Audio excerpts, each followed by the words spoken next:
ભાई આ કહેતા હોય કે શરીર ઉતારો પણ નાસ્તા દેખે એટલે તૂટી પડે. દ્વારકાધીશ ફ્રેન્ડ, આજે આપણે જવાના છીએ ડીમાર્ટ. કેમ કે નાસ્તો લેવા માટે અને સવારમાં અહીંયાથી નાસ્તો લાવો ને તો થોડો સસ્તો બીજો પડે એટલે અને નાસ્તા વગેરે પણ સવાર તો પડતી જ નથી. અને આ તૈયાર થઈ રહ્યા છે. હવે કોક ટાઈમ ખાડીમાં હોય, કોક ટાઈમ રાજસ્થાની લુકમાં હોય. હવે અહીંથી આપણે જશું ગાડી લેવા અને ગાડી લઈને પછી જશું ડાયરેક્ટ ડીમાર્ટ. ચલો તો.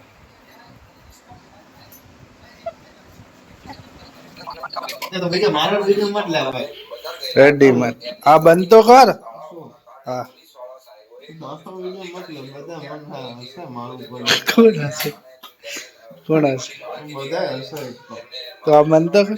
એક ભાઈ નો ફોન આવ્યો. એક ભાઈ કોઈ ના હશે. ફેમસ થવાનો હોય તારે. નીકળી ગયા છીએ ડીમાર્ટ. આજ ઘણા દિવસે ગાડી અઠવાડિયે લગભગ 10 દિવસ થઈ ગયું છે ગાડી ચલાવી નથી. અને ઘરની ગાડી હોય એટલે ગાડી ચલાવવી ખૂબ જ ગમે. અને ભાઈ અરવિંદ એમ કહે કે મને કે વિડીયો મત લો. તમારું કેવું શું એ કોમેન્ટ કરજો. હેલો ફ્રેન્ડ, અમે જઈએ છીએ ડીમાર્ટ અને અરવિંદ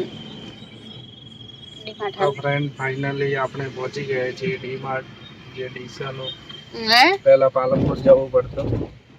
હવે ડીસામાં જ મજા આવે છે. ભગુભાઈ ફોન કર્યો તો પણ ભગુભાઈ તો બારે.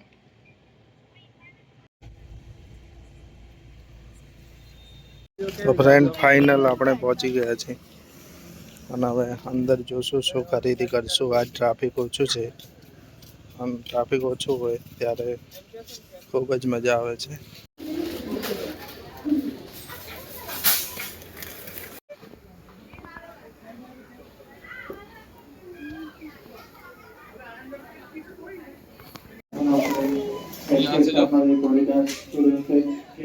સંપર્ક કરે સ્ટાફ નર્સને માટે થોડી તુરંત જ કેશ કાઉન્ટરનો સંપર્ક કરે.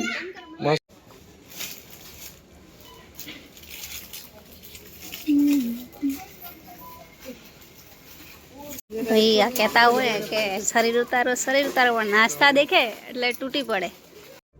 અને ફ્રેન્ડ હવે સામાન લઈ લીધો છે. ડીમાર્ટથી આપણે નીકળી ગયા છીએ અને અરવિંદભાઈ સૂતા છે પણ તો પણ તમને સામાન બતાવશે. અરવિંદ સામાન બતાવજે. આપણે સામાન લઈ લીધો છે અને મારી થોડી તબિયત ખરાબ હતી એટલે ઉઠાતો નથી. હવે આપણે બીજા બ્લોગમાં કાલે મળીએ છીએ. ફ્રેન્ડ આપણે આવી ગયા છીએ ડીમાર્ટથી ઘરે અને લગભગ પહેલાં કરતાં હાલમાં ભાવમાં ઘણો ફરક પડી ગયો છે. ડીમાર્ટમાં ખૂબ જ ફરક હતો. પહેલાં કરતાં થોડું સસ્તું 80 કે 200 કારણે પણ સસ્તું થયું છે. ફ્રેન્ડ આજે જમવામાં છે મસ્ત ફર્સ્ટ ક્લાસ વઘારેલા ભાત અને દહીં. અમે આ જમવા બેસી ગયા છે. શું બનાવો તારે? અને લાવ્યો ચોથી ડીમાર્ટમાંથી લાવ્યો.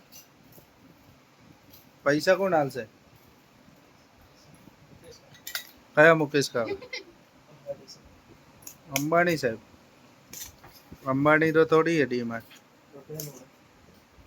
માણસો અને આ ભાઈ ખાધા વગર ઊંઘવા જતા રહ્યા. આ ખાવા ખાઈ રહ્યા છે. અને ફ્રેન્ડ